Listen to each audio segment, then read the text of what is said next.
We are live. We are live. First of all, I just want to say thank you for your patience, for joining me on the show. We tried it on Instagram, but Instagram just was misbehaving. Do you know what I mean? Mhm. Thank you for joining me. So this is it, guys. Just to let you know, this is a student social work student week where we get your questions answered. And I've got someone very brave who's going to introduce herself in a moment, um, with her questions and who she is about and what's going on, what stage are you in your studies. We want to know everything about you ish, um, and tell us how your studies are going. In fact, we'll get into it a little bit about how you're getting on with your studies as well. But welcome to the show. Please introduce yourself. Hi, everybody. My name is Jay, and I am a social work student currently studying at university. I am in my second year, and I am currently on placement in a non statutory environment. Mm, Yeah. how was it? How was it? Uh, it can be very slow. I will say that. The Yeah. environment is very fast paced. Um, I have to use time. So that means any opportunities that are kind of thrown at me, I need to take them, because as we all know, any social work students know out there, we have to make sure we meet our competencies. And Mm, sometimes you can feel in a non statutory placement that you won't achieve them, but there are opportunities. mm, Yeah. lovely. And just a quick one. Why social work? Um, okay, so I'm coming from a clinical background initially, and due to various circumstances, life experiences, um, my life took a U-turn, and I feel like I relate more to the social sector more than the medical sector. You know, um, the way I am as a person, I feel like the medical sector just wasn't sitting well with me in terms of you go in, you have one goal, is to treat the patient. Sometimes they say care is holistic, but there is a lot of restrictions in terms of how holistic you can be. You Yeah. don't really get people, you don't get a chance to really know their background.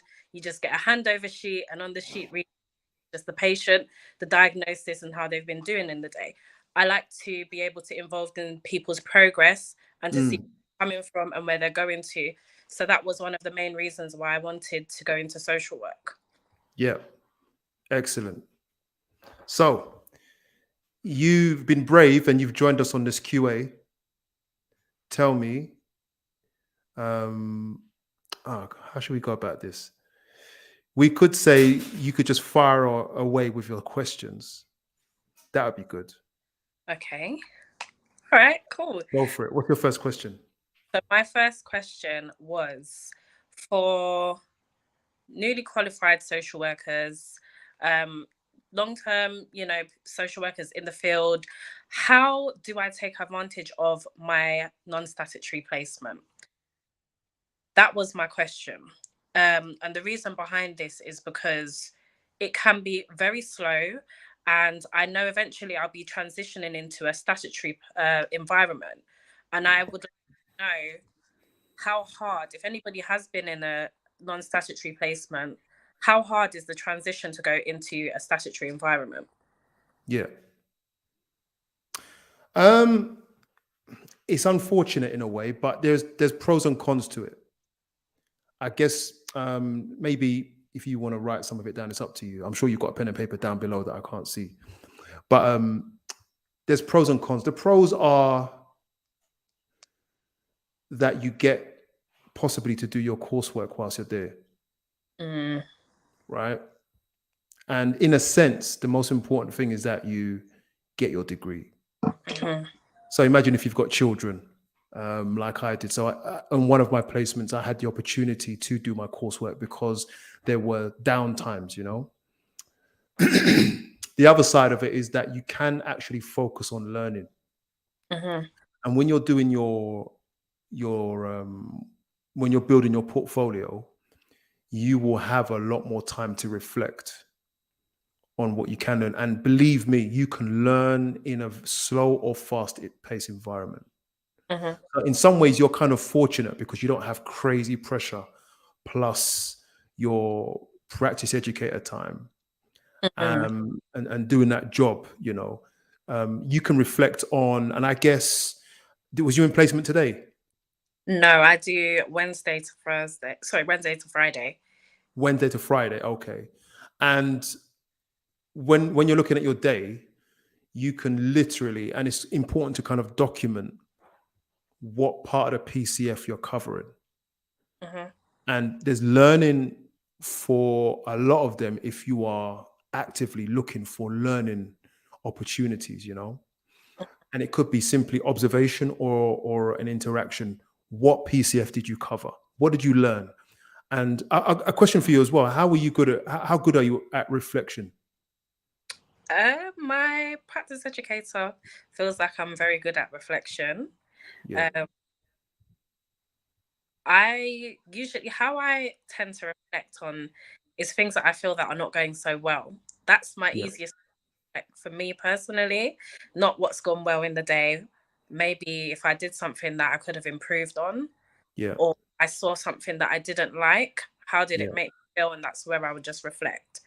yeah, yeah. So to make the most of it, it's really just, well, what do you need to cover? What work do you need to do, and put that work into picking up points from every interaction, because you're going to need that skill when you go into statutory. So we'll move into that in a second. Mhm. Um, if you're looking at the opportunity then to say, learning how to say, can I do more? Just to get a better picture, what is your charity support? So, my project that I'm at is for service users that have mental health and that need rehabilitation in order to return back to the community as an independent individual. So, ideally, the Right. organization on a whole deal with homelessness, but they do have subsections, which could be, drug, alcohol abuse. It could be domestic violence.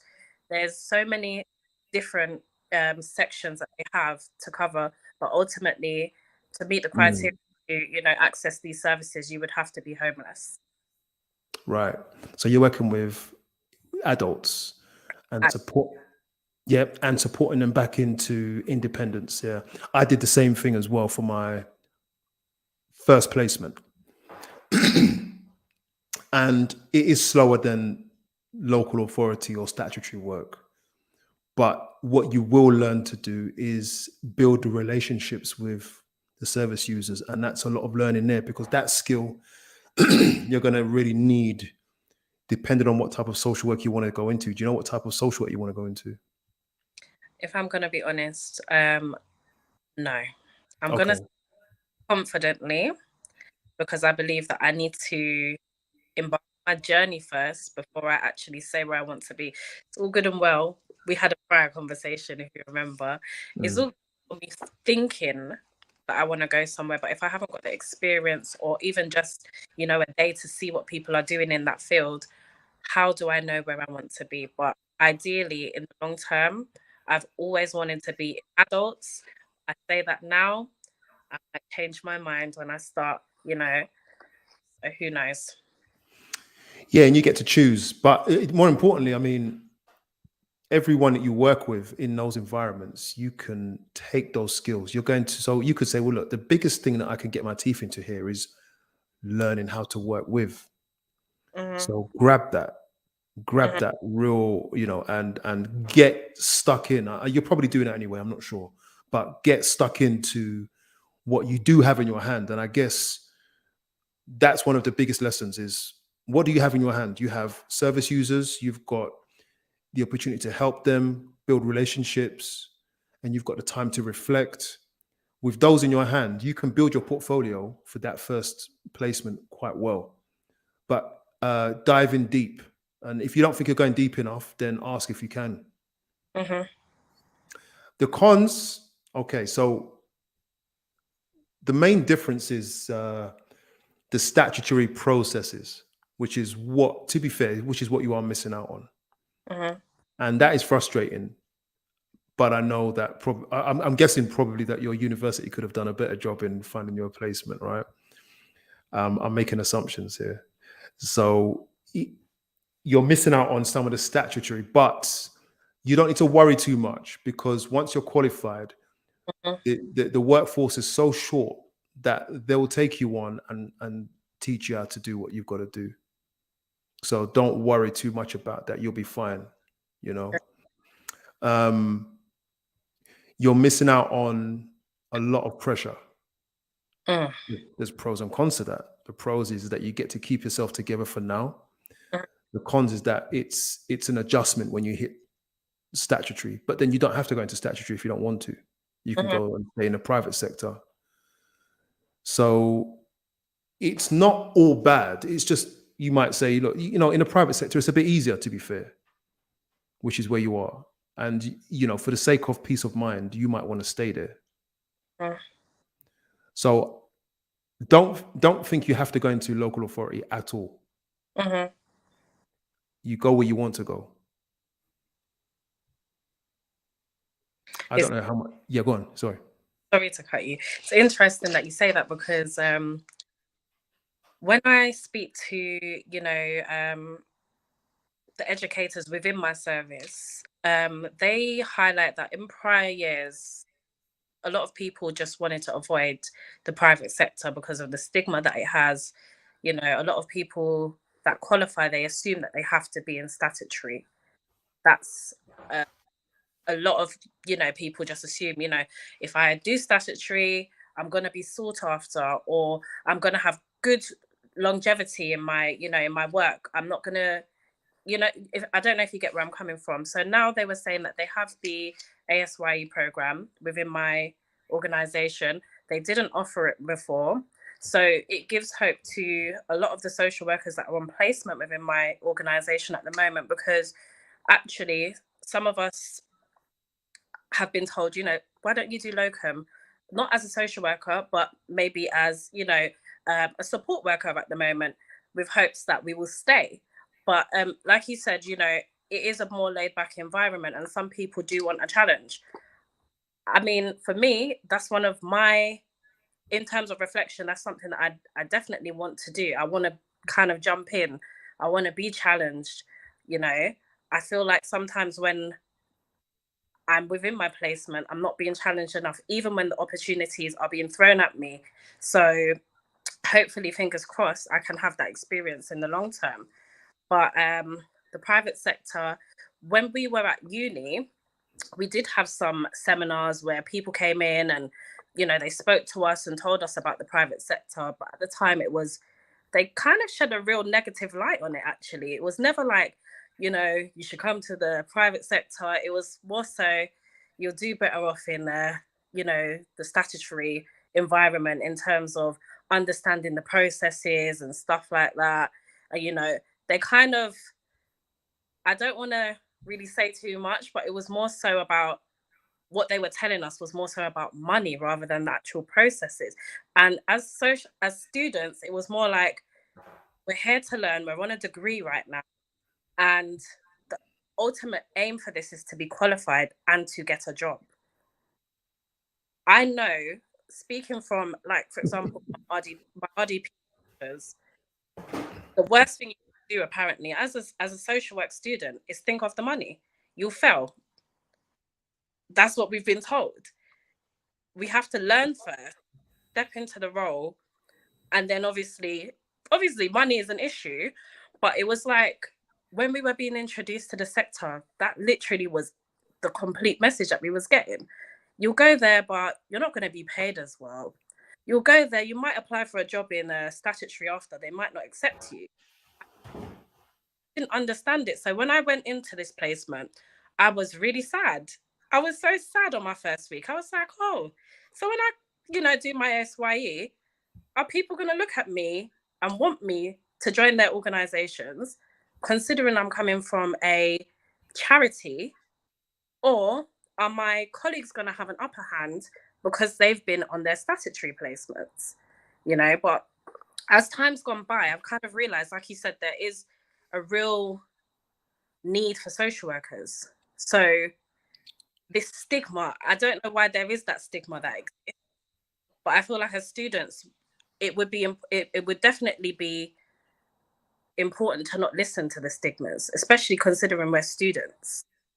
For me personally, that's something that I've had to reflect on, listening to people's opinions, making sure that I have my own experiences before I make an assumption. And currently, I would say what I've seen in this environment is it can be hard. It can be hard. Depending on where you are, it can be hard. I am in a high support needs environment. The mental health needs of these individuals can be quite challenging. I mean, the flip side is with statutory, from what I hear from people that are, practicing social workers, in the statutory side of things, it's a bit more paperwork that's involved. It's a bit more, there's a lot more referrals involved. Sometimes, I don't know if it's true, but you might not have enough time to speak to your families the way that they would the charity environment. So I kind of have that freedom to speak to my service users, understand them from day to day, and actually to monitor them, because I can see the changes day in and day out, if that makes sense. But I'm not going to be discouraged. I don't think I'm going to be discouraged. No, you don't need to be. And I guess, even if it was mostly true what they were saying, you don't know where you're going to be tomorrow, and you can't let people prescribe your future based on their fears. And that is a piece of reflection right there. Mm-hmm. I'm sure if you talk to some of your service users, they'll be like, they've got some mental health challenges because of what people have put on them, probably primarily their parents. And so the reflection is like, well, actually, like for me, my path, I shouldn't be here as a social worker, even myself. I've got an interest in history, and statistically, I shouldn't be here. What am I doing here? What am I even doing on this platform, hosting these discussions? That was something I was told I would never be able to do. I was told I'd never be able to be a social worker, even though I qualified, for reasons. And there's a whole story behind that. And my point is, no one's prescribing my path. And so I would encourage people to say, look, or encourage you as well, wherever you are, work with what you have. Because you can do things that others won't. Some people are in placements and they're under a lot of pressure in statutory. And really and truly, depending on the amount of pressure they're under, they don't get to learn. So that's a downside to it sometimes. Do you have any other questions? I'm sure you do. You can within what we've just conversed about, but well, I do have a question for some of the students and qualified social workers. In terms of their uni journey, how did they deal with organizational disruption in the university? For example, starting placement late, staff leaving, not having, people to talk to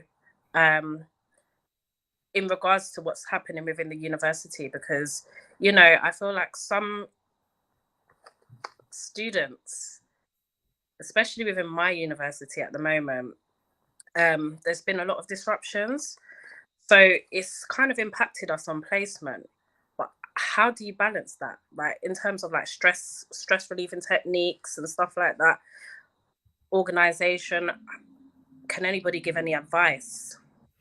Yeah. All right. So what you're asking is, how do we cope with the circumstances being dynamic, and there's lots of changes in regards to what again? Any sort of, so for example, a lot of my colleagues, we've started placement quite late. Right.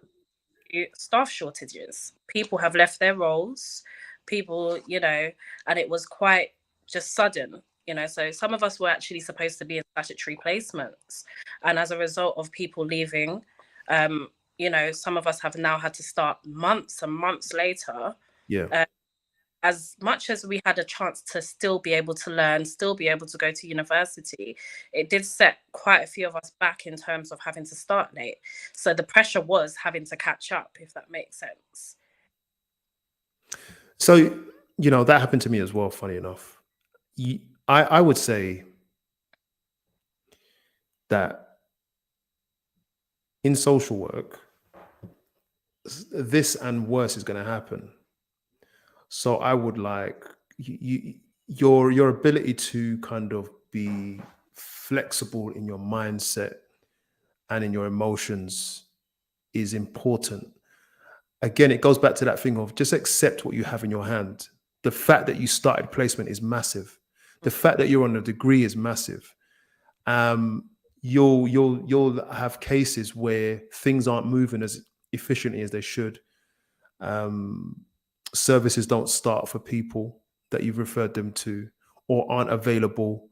You might even be in a situation where, like what's happened to me, where I applied for a job, got on the job, but they're waiting for, I've had to wait 6 weeks for, what do you call it, references. What do? You get to choose what you do. You get to choose how you react and respond in those situations. You can chill or you can stress. It's all a choice. But when we're in practice, because it all boils down to what do you do when you're in practice? Because what we do now is also a reflection of what we might end up doing when we're in practice.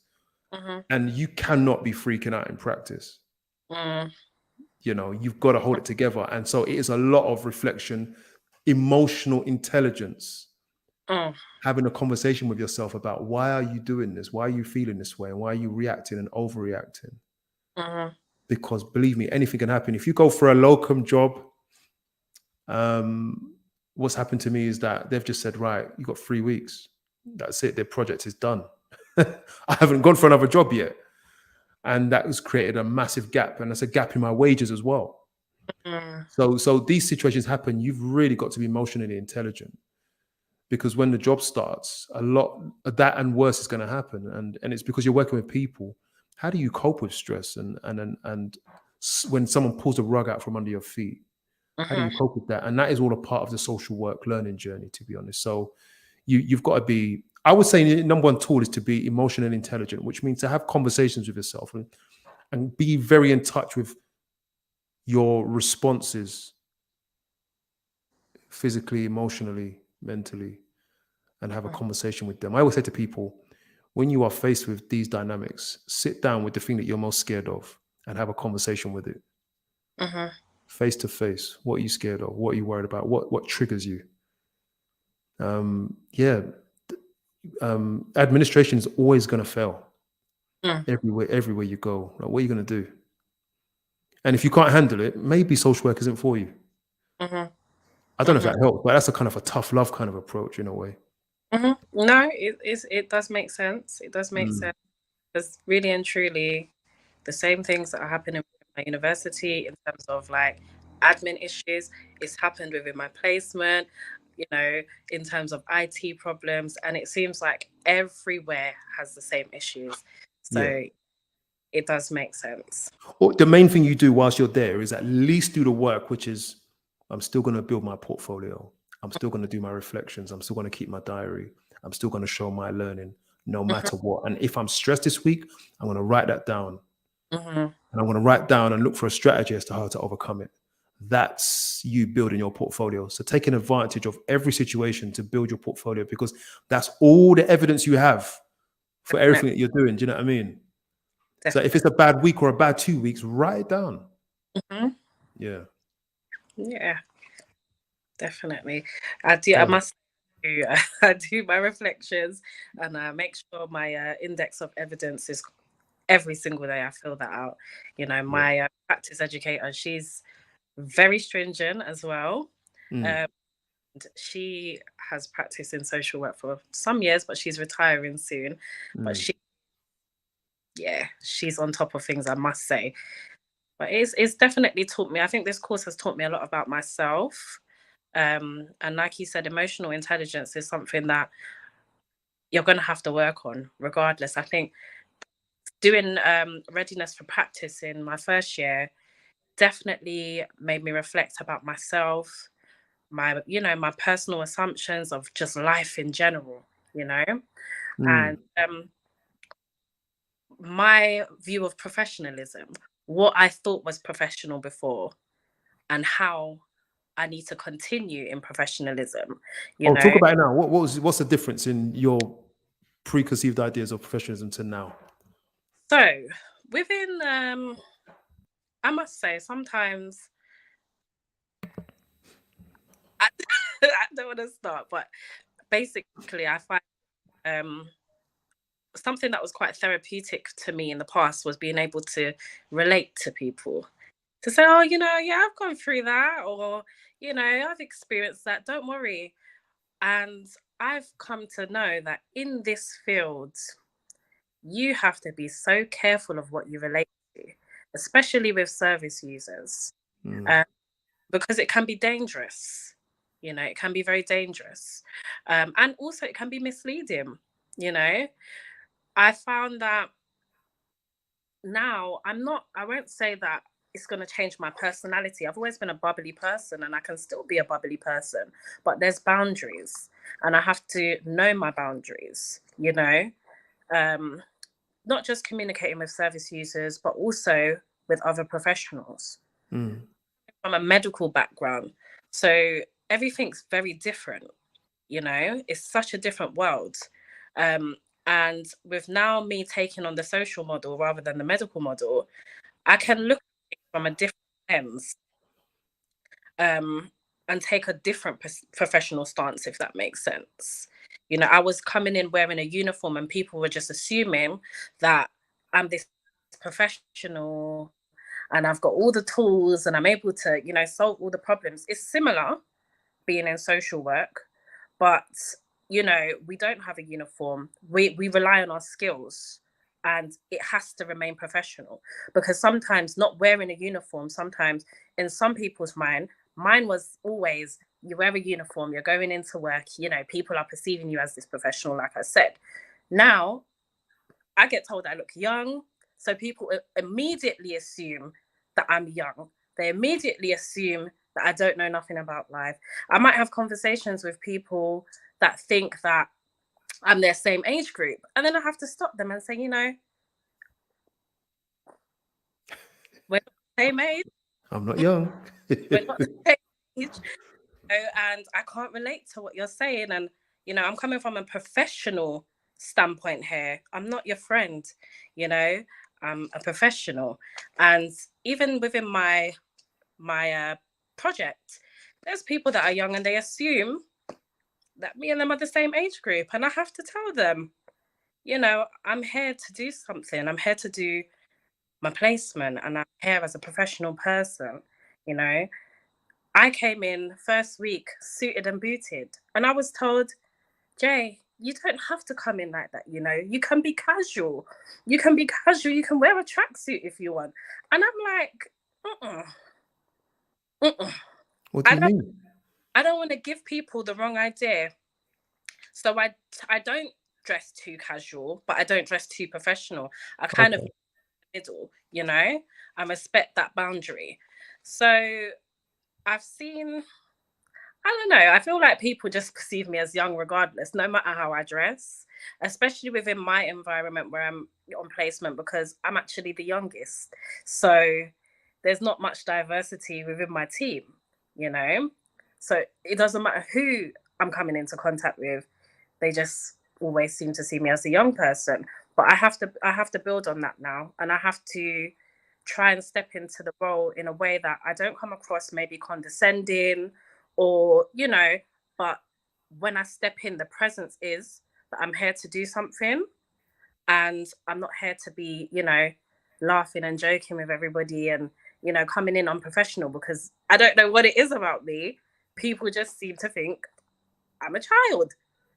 Well, what's interesting is that everyone has their challenges with this because black, white, Asian, and Asian and black and white is a very diverse term in itself. And then you've got your height, your gender, your appearance, how much makeup you have on, your clothes, your body shape. All of these things give off and everybody has a different challenge as to how they're going to be perceived and how they manage how people perceive them. And over time, you may change some of what you're saying, but for now, and it depends on the type of service user group you're working with, determines how you function. I dress completely casually. And although I do dress maybe a bit younger than, I'm 46 in it. So although I do dress a bit younger than most people my age, slightly, I know it gives off an impression, but I'm happy to shrug that off. Even though I know it creates a level of judgment, I would just, I don't care. I've got a job to do. The amount that I relate to someone, it depends on who I'm talking to. So I kind of, I feel that out. Some people I don't trust, and some people I trust. And I'm very careful about what I say.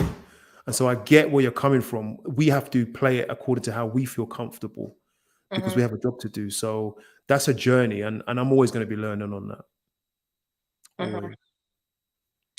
Yeah, I can't wait for me, to get to a point where I am qualifying and I'm able to just learn and just take every, any sort of, prior assumptions, I need to let them go and just understand the world of social work and what it really is. And that's my aims at the moment, and hopefully I'll get a clearer understanding when I'm in a statutory role, to see the challenges and how I need to face those challenges in an effective manner. Sure. Is that all your questions? It's not all your questions, is it? I was talking about the work-life uni balance. Where is that balance? Work-life home balance. Sorry, where is that balance?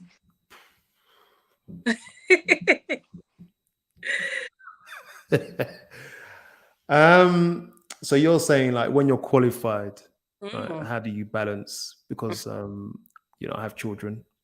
You might do. You have children?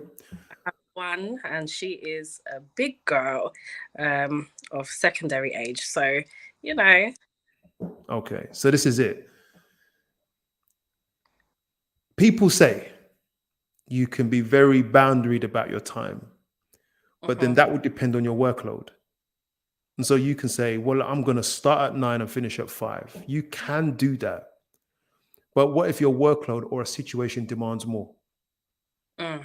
You do get to choose how you deal with it. But then if you don't manage a situation that arises or that is in hand. So for example, I mentioned this in the live that we tried to do earlier on today, that last week I completed a lot of assessments. Luckily, none of them were returned, meaning, oh, we need to know more, or you didn't do enough of this or that. And that helps because that means that I'm doing all right. But doing all those assessments came at a price. It meant that I was up at 7 sometimes and finishing at 5. Right. And then going to bed and it's on my mind. Like last night I was thinking, about this case, let me write this for this assessment, let me write that for it. And I'm like, I should be sleeping. What am I doing up? We're talking about work-life balance. We haven't even started talking about family yet. I would like to say be boundaried, and people will tell you to be boundaried. And I think what it is this,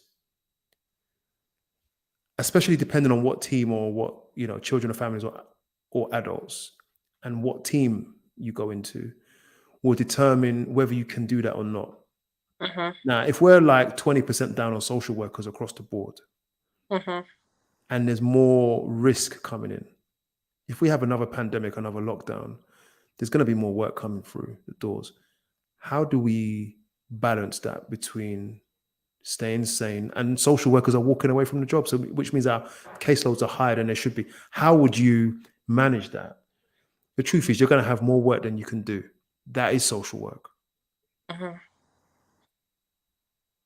If you're working in children and families, definitely you're going to have too much work in a sense. And what you've got to do is work out the most efficient way to work.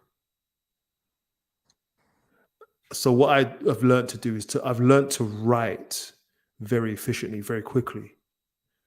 I dictate my assessments into Microsoft Word. Okay.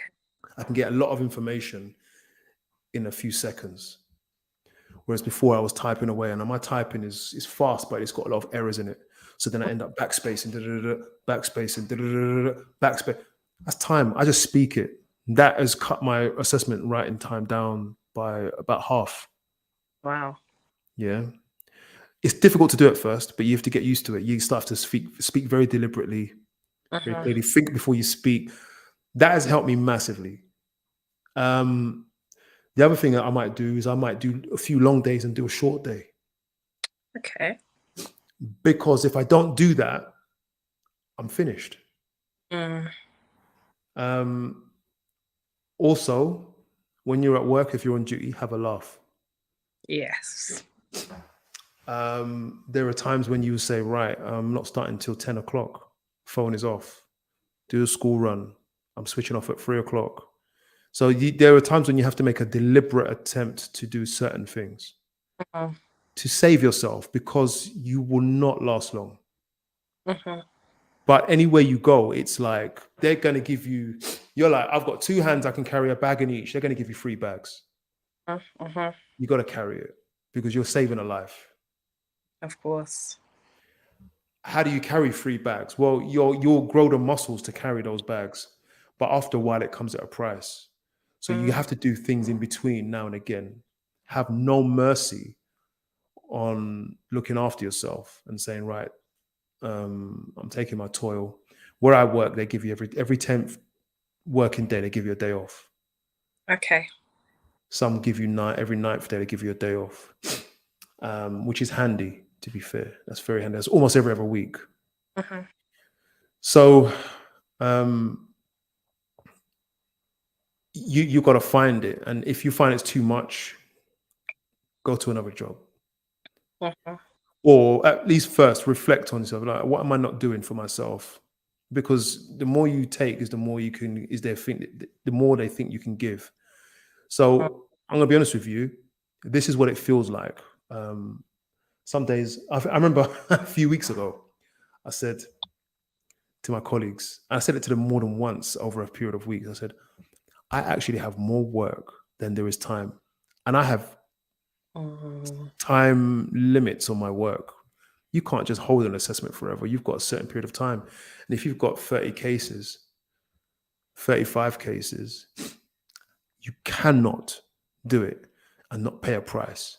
So how do you do it? You have to say something to someone. If your manager is someone who listens, great, you've got a good manager. If you don't say anything or you can't say anything, and this is what it is, then you need to find an efficient way of working. Know yourself. When you're writing your assessments, look at it and think, well, how can I write this quicker? I use a template because it cuts my thinking time. I don't know what it is in I've never worked in adults, but in children's, it's like there's a template that I use, and I just run through. Oh, I wish I had my thing here. No, I haven't got it. I run through my template, and I don't have to think too much. I dictate. I take random times out, which is necessary. If you don't have children, it's a lot easier. If you have a child and there are demands, take the time out, and you've got to balance. That is how you kind of get the balance. It's your own balance. I've got 3, you got 1, but your 1 could be more than my 3. So I can't judge. Or some people who have no children, or 4, we all may have the same demands at home. A sick parent, money problems. So know yourself. You've got, this is your responsibility. PCF 1 professionalism means you've got to look after yourself. It's your duty to look after yourself. Oh, you still there?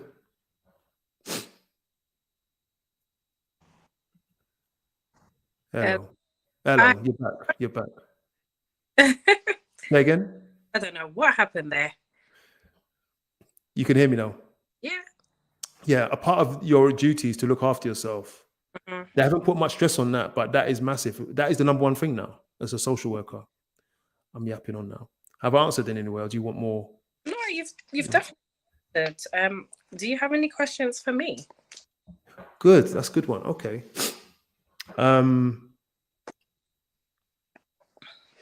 How are you balancing being a student and a mother? Are you working? Are you working as well? Yeah. Right. How are you balancing those things now? To be fair, when I first started, she was in a different school, and the demands were much different. You know, I had to be super mum, dropping her to school, getting myself to uni, work in the evenings. And this year, there's been balance. There's been balance. She is becoming more independent, which takes a load off of me, which is great. You know, I'm still able to be a parent, but, you know, I'm lucky in the sense that I have, you know, a dynamic here that's, I won't say it's too demanding, but it's as she's gotten older, I can see she's become a bit more mature, a bit more understanding that what I'm doing here is for myself, but it's also for her. So she's got something to do when she goes to school in the day. I've got uni to go to. I've got work to do in the evening. She has work to do in the evening. You know, the balance is there, but I have had to cut back work a little bit because I wouldn't be able to do my uni work. And I had to prioritize that, you know. But I do make effort to, you know, try and do things with her on the weekends and stuff. But I must say, it has been a challenge. It has been a challenge, but I am gradually finding that balance. Definitely, definitely.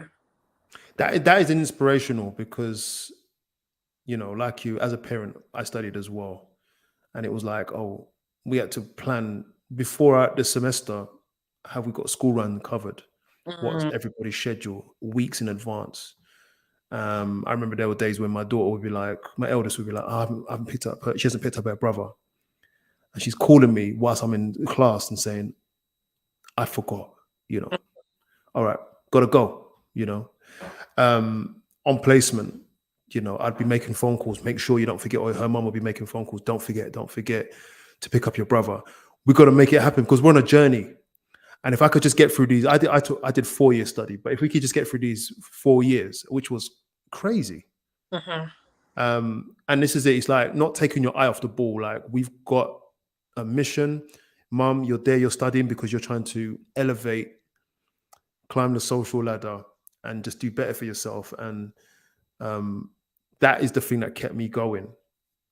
So it's inspirational to hear you say like you've got a reasonably tight ship and you're doing a lot, and people can do it. If you can do what you're doing, most people can do it.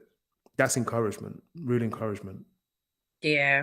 Mm, I think also what impacts parents that are studying is the age of the child. You know, mm, that's one of the biggest things. When I first had my first, you know, try at university when I was, you know, doing, you know, my clinical role, that was hard. She was in primary school. I had to think about the school run. I had to think about, I'm going to be doing a 12-hour shift today. Who's going to have her from 6 o'clock in the morning? right. When I finish, it's 8 o'clock in the evening. Who's going to have her until 8:30? And then I literally sleep, get up, get her ready, drop her back to that person's house, don't see my child for the rest of the day, has dinner at the childminders or whoever she's with. And I was so out of touch with my role as a parent. It's like I was my only, you know, role at that point was to go in and be in my clinical role. that I lost touch with being a parent, and I felt like everybody else was doing my job, and it made me feel bad. It made me resent myself because as a parent you have a duty. You know, you're always told, you know, your children, they're understanding and stuff like that, but when they're young children, they don't understand. You know, they don't understand, and they can have emotional outbursts, and I had to struggle with that because, you know, she'd want to spend time with me but I couldn't. So it manifested through her emotions and her behavior, and that was challenging now. Mm. And I think as well, I don't want to stereotype, but girls are very responsible when they get older. A lot of them tend to be a lot more responsible than, per se, I have nephews. Yeah, boys. Mm. Yeah, and they tend to be a bit more laid back, you know, don't bother them, let them just do what they want to do, sort of thing. Doesn't mean that they're misbehaving, but they're just too chilled. Whereas, you know, having a girl, I can say she definitely understands. Yeah, this is what we're doing, and she's very structured. She's a very structured child. So I can see that as time's gone by, certain things have changed dramatically, and I am grateful. I'm very grateful because I see people on my course that do have, you know, parental responsibilities, and they are struggling. But you know, I've been through it, so I do try to share some advice to an extent. I would say, and I'm going to say this now, anybody that's watching this, if you are a parent, take advantage of the resources that you can. So any sort of grants that you can get for childcare, take advantage of that. If you can get you know, childcare expenses paid for, whether it's through work incentives or through government incentives, do take advantage of that because it will take some load off of you. And that doesn't only cover in term, that covers out of term as well. So for example, if you are required to go to uni in a period of time that your children are not going to be in school, you can access after school clubs, play schemes, and also tutoring as well, if if you like. But as long as they're Ofsted registered, you do get some sort of help. But you will have to obviously give something towards it. But take advantage of the help while you can, because it will take a load off of you, and it has done for me, especially when, you know, my child was in primary school. So that's a big bit of advice that I can say to other parents that are watching this. Yeah, that was important for us because we used the extra funding for after school club. We Hmm. got that, which was massively helpful. So as much as the government's given us hell now, there it's not all bad. They did, you know, some of that policy was very helpful. So yeah, that's really good advice. I've got another question for you actually. What are your strengths and weaknesses when it comes to writing assignments? Okay. So I What are you good at?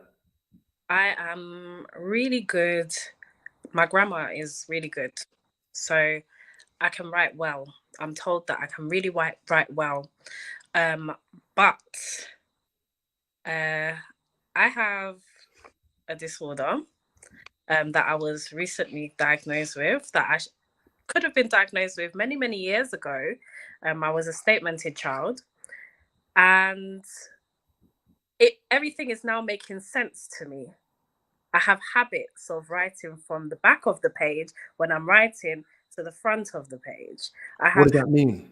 So, for example, I'll start here maybe, and then I'll start here, and then I'll fill in the gaps, right? So, a lot of the time, I write slower than others due to that fact. So, I have dictating software that I use, like you, and I'm able to just speak everything. One of my issues is if I feel like the assignment is really stressing me out, I'll shut off. I'll put the assignment down for a week. I'll look at it, come back, and then I'll start again. And then if I feel that fear, it's like I'm struggling with the fear of failing, because I love writing. I love doing assignments. But that fear of failure, to me, that will stop me from even continuing my work. But I always manage to get it in. But my downfall is the last week, that last week is that week that I will submit my assignment. So now I'm realizing, and this has been a habit of mine. This really has been a habit of mine in every single educational, environment I've been in, that fear of failure has consumed me. So I need to now work on that because I can't be handing in assignments in the last Do week. you, do you know what I heard? I heard someone say that procrastination is down to fear. Yeah. Uh-huh. I agree with that. I can recognize those feelings. It's interesting you say that because for me, for the 4 years that I did study, because I did a diploma, a social work diploma, and for the years that I did study, the one thing that I did was there was two things that I did, and I actually wrote an article that I haven't released the whole thing, but I'm going to do it very soon. Uh-huh. Um, the one thing that, well, there was more than one thing. One thing that I did do was I did a little bit every day. Mm. So you, at the most, you'd have about 3 assignments probably going at once. Eventually, it builds up to about 3 at once. And I looked at it and I was like, it's actually not a lot of work. It's mindset. It just that's the way I said it in my head, right? And it's actually really helpful. I said, that's not a lot of work. It's only 3 assignments. They're not due on the same day, Uh-huh. and you've got like 7-8 weeks to do them, right? And then what I would do in class is I would be on my iPad. I would be building my assignment during the lesson. Mm. And I'd be, as they're talking to me, I'm pulling references from the internet for my assignment. Uh-huh. All I needed to do was put it together. On my way home, and this happened every time I went to uni, left uni, I would write a paragraph on Google Drive on my phone because all my assignments, even today, are on my Google Drive. And I just write a paragraph. Come a month before, I've got everything. Yeah. And it's not stressful. It's just a paragraph here, paragraph there, this perspective, that reference, this reference. And then I'd be like, and what I'd end up having to do was spend a lot of time bringing it down to the word count. I'd be like 4,000 or 5,000 words. And I'd be like, I've got to break this down every single assignment. And that is one thing that I was always consistent on. And you're talking to someone who I wasn't in school for 20 odd years before I went back. So I had to learn, I had to really analyze myself and say, how can I learn without the stress? So it was doing it on cloud and doing it in class. And that way I'd save time. So when I got home, I very rarely did work at home. The journey home from the uni is an hour and a half. And one bus was an hour. I'd be, 15 minutes. And that really helped me. And that way I didn't have to deal with the fear factor. In the class, I would decide on my topic. Uh-huh. I'd have it within the first 2 lessons. I'd be like, I'm doing this. Just make a decision and just stick with it. So yeah, those are a couple of tips that I give to people. And that helps get rid of the whole thing of leaving it to the last. Yeah, if that helps. Yeah. But I'll send you something as well, actually, privately to show you some of the things I did. Yeah, what was you going to say? Sorry. No, I said that does help. It does help. In the first year, I was on point. Since placement, it's like I'm just consumed with the fear of failure because we're coming so close. So how many years are you doing this? Is it a master's? No, I'm doing a BA. Yeah. Oh, BA. So 3 years, yeah. So with that being said, it's like we're so close now to the end. More than halfway gone. So it's How long you got left now? Sorry? How long have you got left? Literally maybe like a year and a couple of months, if that. So we'll be finishing off the end of May for this year, and back probably first or second week of September. And even that, we're not going to be in university for that long because we're going to be on our 100-day placement. It's going to be short. Yeah, and it's super, super quick, and I know that this year, I feel like my lesson this year, I need to work on discipline. And when I mean discipline, I don't mean in punishment, because a lot of us associate discipline with punishment. I mean my boundaries in terms of setting the task and doing it. For example, we look at task centers approach. Why am I not applying that to myself? You know, This is why? reflection. This is reflection now, because you're asking is like, well, why? You've got to answer that question. Yeah, why am I not applying that to myself? Mm. But the tip that you gave me proves to be, it is helpful, because I look at myself and I look back and I'm reflecting now. I'm gonna reflect. When I do my assignments, I give myself so much work. I'm like, I'm gonna do this in 1 week. I'm gonna do this. I'm gonna do 400 words now, 400 words in the evening, 400 words in a couple of days, 400. And I feel like I'm just exhausting my brain at this point, you know? So I do think I'm gonna take up your tip on just keeping it to a minimal, trying to just get a couple of, sentences, not even a couple of paragraphs down, but a couple of sentences down. And I think that will help me overcome this fear. Yeah. Do you know what? I can relate to you. The first 2 years, I was like, yeah. The third year, something said to me, oh, mate, it could all fall apart right now. And a lot of anxiety came on me. Mm-hmm. And it wasn't about my ability, it was about what I couldn't control. But when it came to the assignments, I'm like, I have to do this. Mm-hmm. I have to. And so I was like, very adamant, I'm going to be consistent. And I must say, for the whole 4 years, that's the only thing I was consistent in. Mm-hmm. And the thing is about it is that there was no way I was going to fail. Mm. There was no way, not for being late. No Mm. way. I remember someone, because you have to submit on Moodle, right? I don't know if you used to. Okay. And one of my colleagues was saying to me, I submitted mine at 11:59. Not me. I was always like 5 days ahead, Mm-hmm. because I've got to go to work. I've never been one of those people, I must say. Even though I'll wait till the last minute, I won't wait until 11:59, because if you're not careful, everybody's going to be submitting their assignment in at that time, and Moodle will crash. Moodle has a tendency to crash. So, the chances of you getting that assignment in at 11:59 and it recording is very low. Yep. It's very low.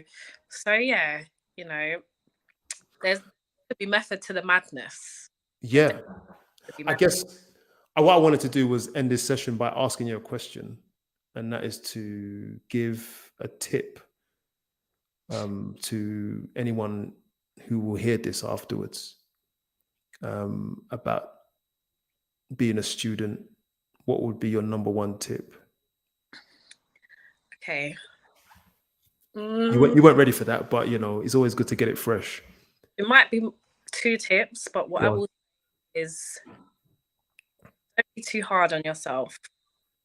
Don't be too hard on yourself. When you start the course, it's about learning. You don't have answers.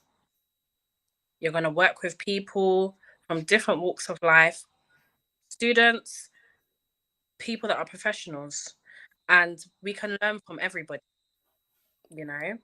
and I feel like sometimes we make mistakes on an everyday basis. It could be just having an assumption about something, but it doesn't mean that you're wrong for having that assumption. You can reflect on it, and that comes to my second point: reflection. Be on top of the reflections. Do not, especially in terms of readiness for practice, and sure you are on top of your reflections, because it will help you learn, and it's helped me learn. I didn't take much consideration to it in the first year, especially the first few months, because they said make sure you're on top of your reflections. But when you start to reflect properly, you understand why it's important to reflect. And I would also say, if you find a method that works for you for reflection, use it. Definitely. Surprisingly, it's been inspirational. And whether I'm qualified or not, I'm listening to you, and I'm still like, I'm learning from you. So well done, honestly, for where you're at this point. And I can't wait for others to hear this, really, because we need more students relating to each other and giving good advice and asking great questions. Um, and I'm happy to help you at any time. So, just we've got a year and a bit to the next year is going to be so quick. I'll see you on the other side. Definitely.